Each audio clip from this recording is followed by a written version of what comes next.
Hello, my name is Dan Irvin, Executive Director for the Greater Farmington Area Chamber of Commerce. Welcome to another edition of Business Builders Corner. Joining us first on the show today is Katie Lee, co-owner of the Goldfish Swim School. Katie, welcome. Hi there, how are you? Good. Now, you guys are located over at Haggerty and 9 Mile. Yes, we are. In that office complex back there. How long have you guys been back there? We have been there almost 6 years. Wonderful. Yes. And what made you seek out Farmington Hills as a place to do your business? Great question. It is one of my co-partners or co-owners lives in the city of Northville and knew the area quite well. And so he had been researching the area, and we really wanted a building such as that.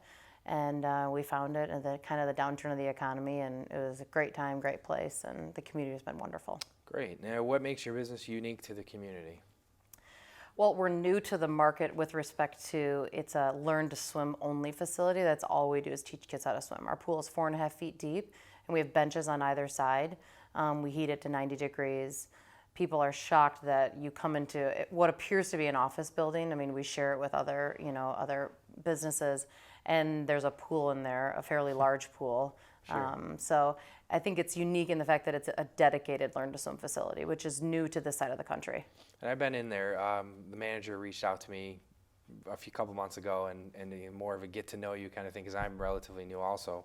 And I got to see the school, and it is very fun and inviting, and it looks like it'd be a blast for the kids. Yes, absolutely. So, what made you get into this type of business?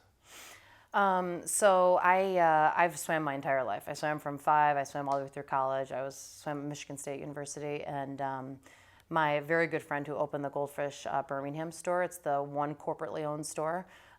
She asked me to come help, and I said, oh, this is a great idea. Why didn't I think of this? And they they had the intention of franchising it, and so I had asked my friends that live here in Northville, let's do this together. We were ex-swimmers together, and here we are.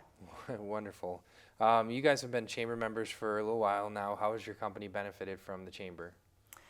Oh gosh, it's what the chamber does for the community is exactly what we want to do for the community. We want to continuously give back, and we are on a mission to teach every child in the area how to swim. It's a life skill that every child needs to have, and it's all about the community, and that's what the chamber is all about. Wonderful. And a little bit about the business too, and your passion for this. Michigan annually has one of the nation's highest numbers of accidental drowning deaths amongst children between the ages of 1 and 4. Why is that? It's a lot of reasons. One, I don't think we make, I think we're our children's first lifeguard as a parent. And I think so often, I'm a mother of 3. So often we go to the pool and we think that every lifeguard's going to look after every single child in that pool. And while we want them to, and they should, accidents happen for a reason. I think secondly, we don't put swimming lessons as a priority on our children's activity list. It's prioritized with maybe basketball and soccer, and while all those sports are very good for children to do, my kids do them as well, we never stop swimming. We're never going to stop swimming lessons until I feel like they're safe in the water. And even then, at that point, I have an 8-year-old, 9-year-old who are on swim teams, gone through Goldfish swim lessons. I still am their first lifeguard. I'm their mom. I'm the one that is going to be the most actively involved, and I don't want an accident to happen. Sure. Now, you guys enroll how often, and how long are the classes? What are some of the options for classes?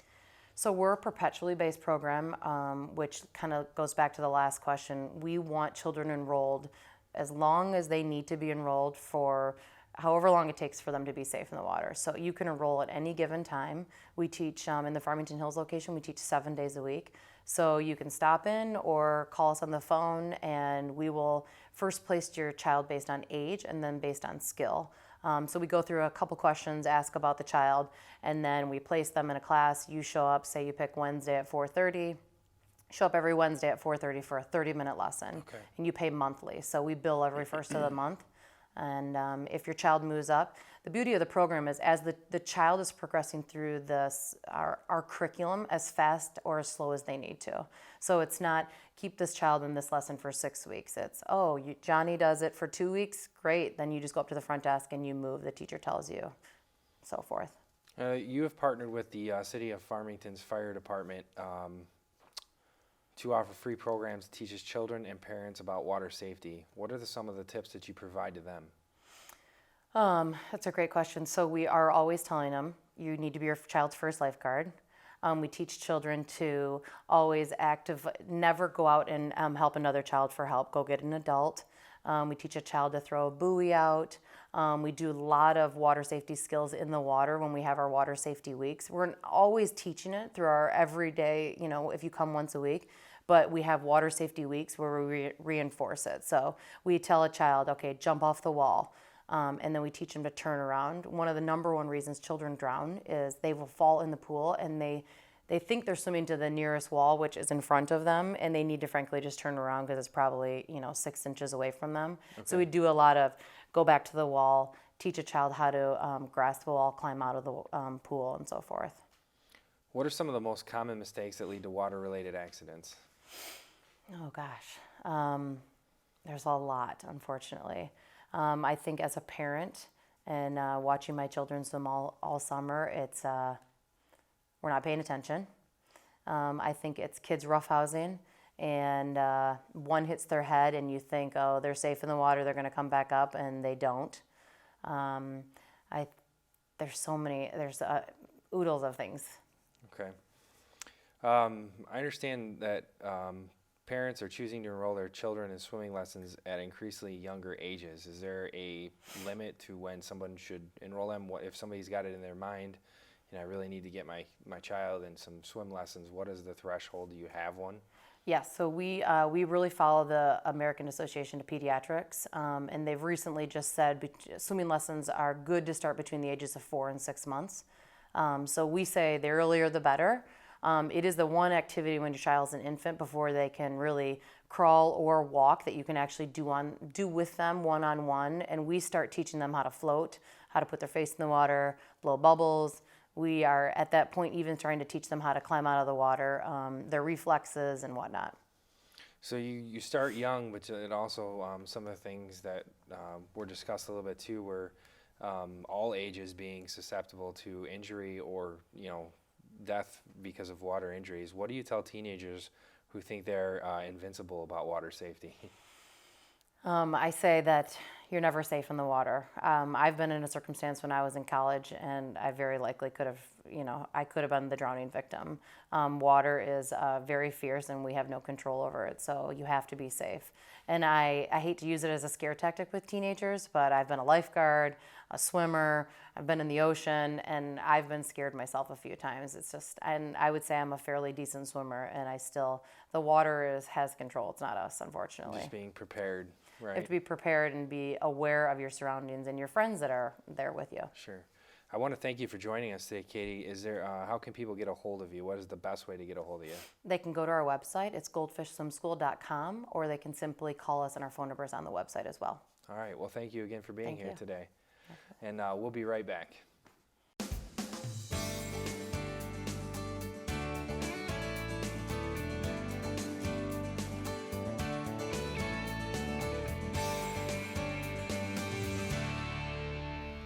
The Riley Archery Range, as forever be it known, was dedicated on July 13, 2015 in honor of George F. Riley's commitment to the future of outdoor conservation, his community, and archery.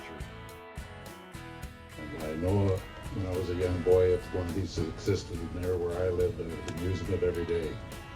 So I hope, and I know that young people today will use this facility and will, sharpen them up, and they can experience good archery as I have in my past. Thank you very much.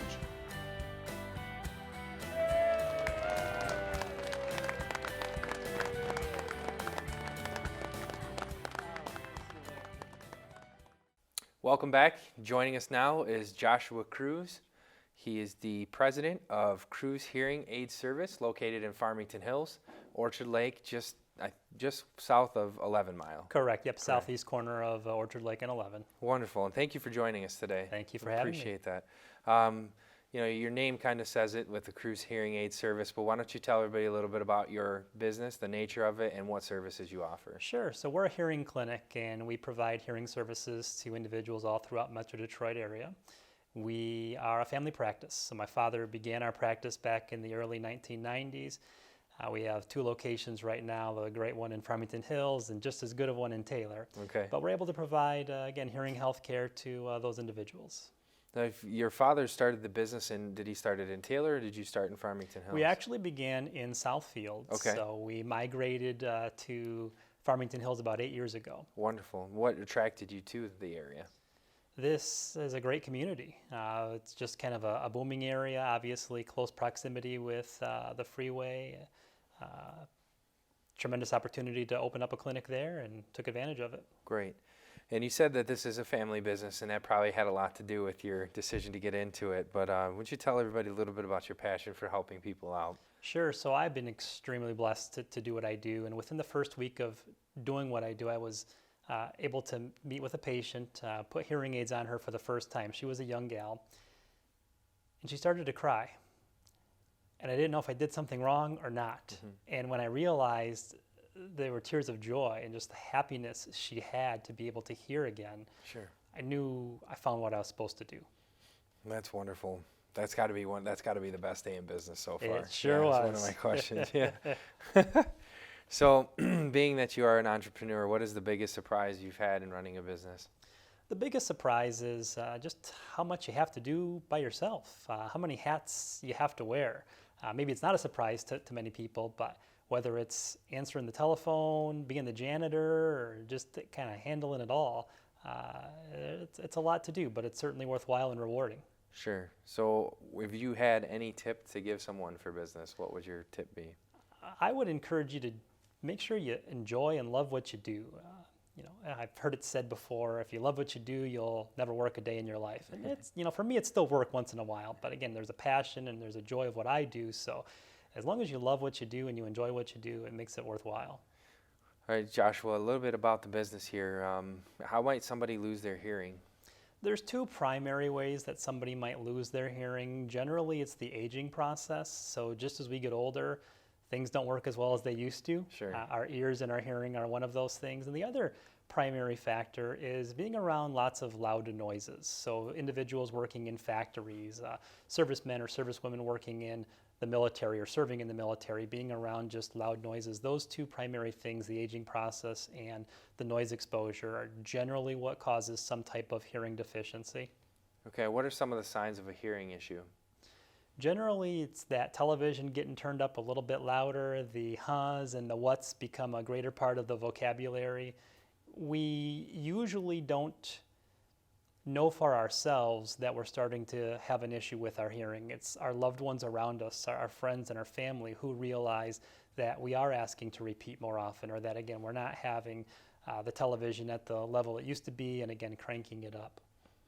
So how do hearing aids help? Hearing aids are able to restore and bring back a lot of what the deficiencies have created, or a lot of what's been lost. A hearing device cannot bring back normal hearing 100%, but the technology today is extremely exciting. It allows us to re-engage, to be part of the conversation again. There's no more withdrawal, there's no more isolation that an individual is forced to deal with. Are all hearing aids the same? They're not, and that's an excellent question. They're kind of like automobiles.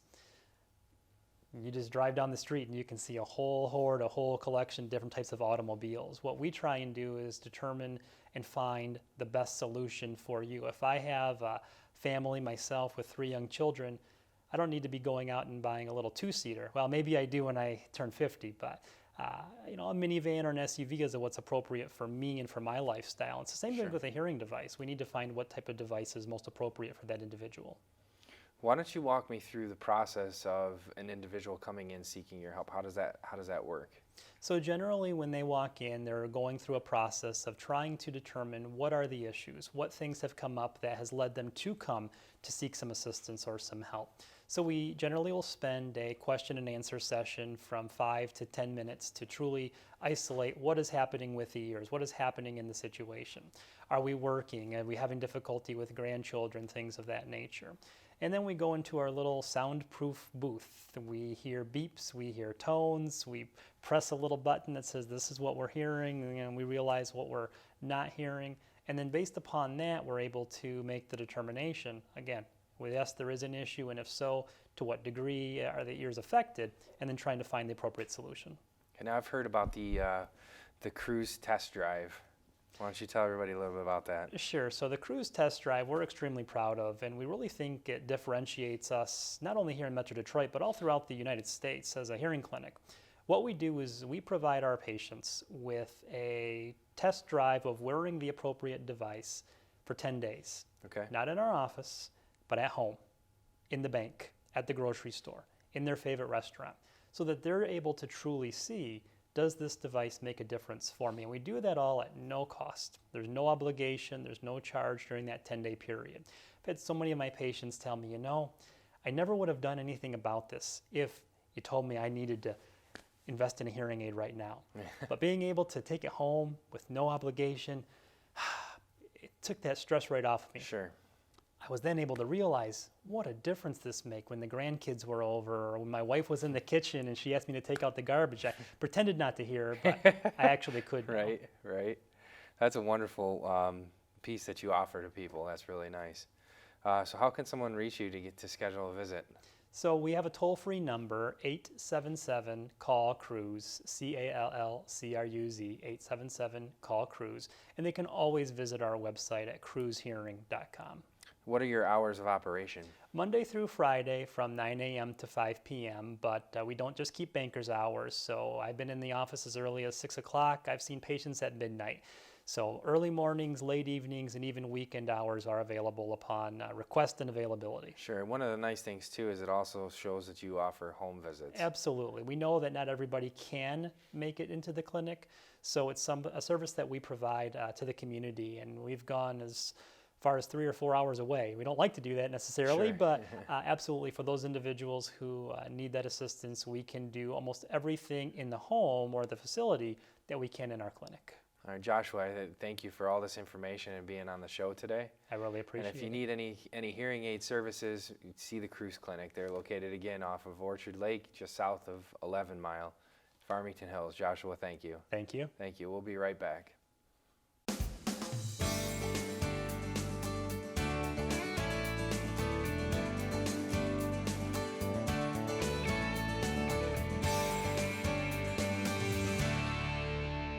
Hello, my name is Dan Irvin. I'm the Executive Director for the Greater Farmington Area Chamber of Commerce. We're here today at MLive's new location located at 9 Mile Haggerty in Farmington Hills. We're here with the President, Dan Guido, and our Mayor, Barry Brickner. Welcome to Farmington Hills. Stay here a long, long time. We like people moving into our town.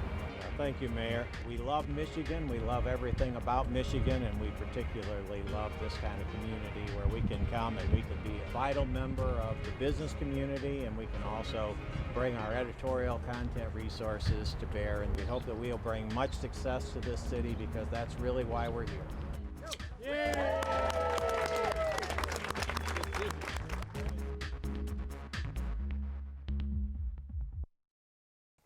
Welcome back. Joining us now is Joni Hubert Golden of the Farmington Voice, your publisher and owner.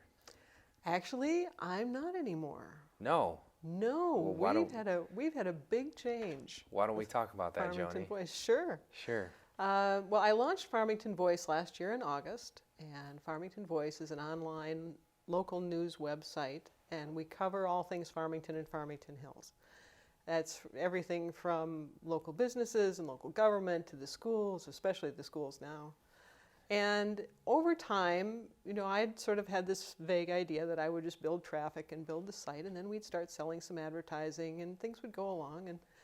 And then around January, I had a meeting with Dan Higgins, who owns Visibles Marketing. And Dan's been a longtime friend of mine and my husband Brian's. And he had lunch with me and he said, so tell me about your business model and your model for sustainability. And so we talked briefly and he said, I just don't think this is a sustainable model. Just advertising, looking at the advertising real estate on site. And so we started having a lot of conversations about Farmington Voice and about where the site was going and what we could do with it. And we really started to see a synergy, a real kind of energy that both businesses shared. Okay. Visibles marketing has been for almost 25 years helping local businesses focus their brand and build their brand. And with Farmington Voice, Visibles could build that publication, build its visibility in the community, and then offer that to local businesses as a vehicle to help build their brand. Advertising with Farmington Voice is a way to align yourself with all things local and to reach the nearly 20,000 readers who come to our website every month looking for all things local. Our readers really want to buy local when they get the opportunity, and they want to support local businesses. So the discussion sort of continued, and on September 1st, Visibles Marketing acquired Farmington Voice. Okay. I'm now the managing editor, and my husband Brian is the sales director, and, All and right. Dan Higgins is the publisher. Okay. Yeah, All right. it's been a journey. That's a big news. So it's 1 year after August 15th, and we've had a merger. Yes. So wonderful. So Yes. the outlook is, it seems to be you've got a very positive attitude on that, and that this is a good thing for everyone. Absolutely. And we're excited, Joni. Since I came on, I think you're the first person to reach out to me outside the board of directors for the chamber. And we've had a wonderful, fun relationship since Yes, I've we have. started, and I Yep. wish you all the best in this merger, and I hope it goes well. But what does that mean for you? Is there any changes in your visibility in the community? Are you going to kind of go one direction over another as far as getting more articles out? How does that work for you? Well, first of all, there's absolutely no change in the content. Okay. I've been covering Farmington and Farmington Hills for a long time, about 15 years. Okay. And the way that I do news coverage is just not going to change. That was part of our agreement. So there will still be days I see you at breakfast, lunch, dinner, and after hours at different events. That's entirely possible. Wonderful. Yes, yes. The only thing, well, there will be some visible, pardon the pun, changes. Sure. We're doing a redesign of the website to Okay. increase that advertising real estate, so we can build more income into the site. My husband Brian, will be the sales director, so he'll be more out in the community, meeting with local businesses, and we'll also be more, I guess, the redesign of the website will also include more headlines for people to scan. When you come to the home page, it'll be just easier to scan through all of the news coverage. We'll also be directly linking out to news about Farmington and Farmington Hills from other publications. So it'll be sort of a broader range of information about our community. Well, that's great. It sounds like it's going to be good for everybody involved. So I think so. We're also doing a business directory. Are you? We're adding one of those, and every Is that- business in Farmington and Farmington Hills will have a presence on the site. That's an online directory? It's an online directory. Yep. Wonderful. So, would you tell us a little bit about, I jokingly said our relationship, we see each other a lot, and why don't you talk about how you've benefited from chamber membership? Oh, wow. When I launched Farmington Voice, one of the first things I did was to become a member of the chamber. And the reason for that is that I've seen what the chamber has done in the community. All of the support that the chamber provides to local businesses. Obviously, doing something like this, Business Builders Corner, is an opportunity for me to showcase my business. You offered me the opportunity to provide you with some literature to distribute to new businesses. I've taken advantage of the chamber's mailing list and gotten some mailing labels. I was expecting, I made a request for a list. I was expecting maybe an Excel document, and I was going to have to buy those labels and try to figure out how to fit them into my printer. But instead, I got this nice, neat stack of mailing labels that I was able to use to mail out a postcard. So that was a real pleasant surprise. Yeah. But I also think that it's important to be aligned with the chamber because of the chamber's position advocating for businesses in the community and connecting businesses in the community. That's a wonderful approach, and we appreciate those words. Thank Sure. you. So why did you launch Farmington Voice? Oh, gosh. Well, like I said, I've been covering Farmington and Farmington Hills for 15 years. I started out as a reporter with the Farmington Observer and became editor of that publication. I got out of journalism for a few years and then started as editor of Farmington Hills Patch, which is a daily local online news publication.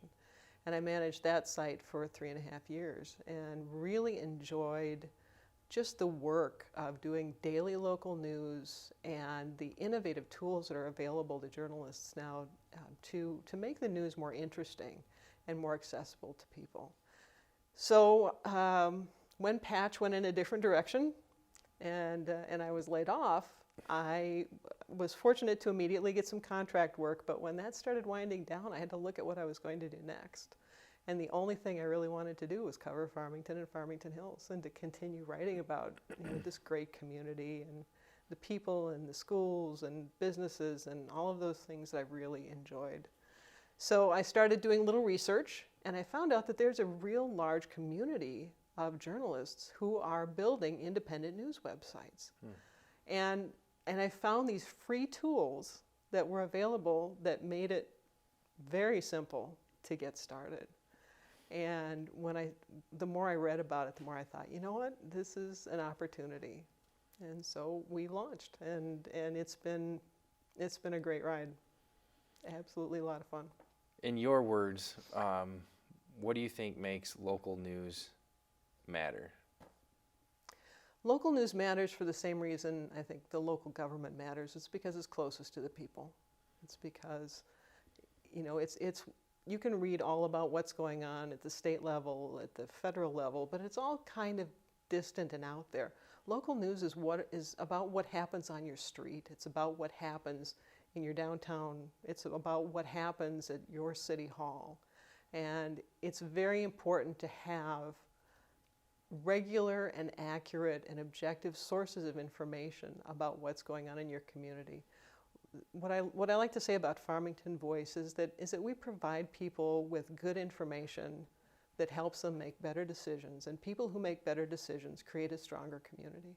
All right, Joni, which news story from last year generated the most traffic? That would have to be the article that I did about the Building and Site Utilization Committee report from the school district and the possibility of schools closing. That's a pretty hot topic That right now. coverage has been just off the charts in terms of the traffic that it's generated. People just have a tremendous interest in and passion for their schools. Sure. If somebody wants to get a hold of you, Joni, how do they go about that? What's the best way? Is it through your website, your phone number? You can get in touch with me just about all of those ways. I would say the website has my email address. It's joni@farmingtonvoice.com, real simple. Through phone or text. I love it when people text photos or text me news tips. It's so handy, to get that. I can actually report or put items on the site right from my phone. So it makes it real handy, yeah. That's great. So, yep. Are there any other comments that you'd like to share about The Voice? I mean, we've covered a lot today, and the excitement news of the merger and other things going on. And Joni, you do a lot for this community, and it is very clear that you're dedicated to make your angle and news informational for the community. And I see the hard work that you put in, so I personally want to thank you for that. Oh, thanks, Dan. I appreciate that. This is a community like no other. I really believe that. Farmington and Farmington Hills, and I sort of look at the two cities as one community. There's so many dedicated people doing amazing things, and I just feel like I have a front row seat to cover the best stories on earth. Well, Joni, it's been a pleasure to have you today. Thank you for joining us. Thanks for the invitation, Dan. No problem. I had a great time talking with you. Thank you. Thanks for joining us for another edition of Business Builders Corner.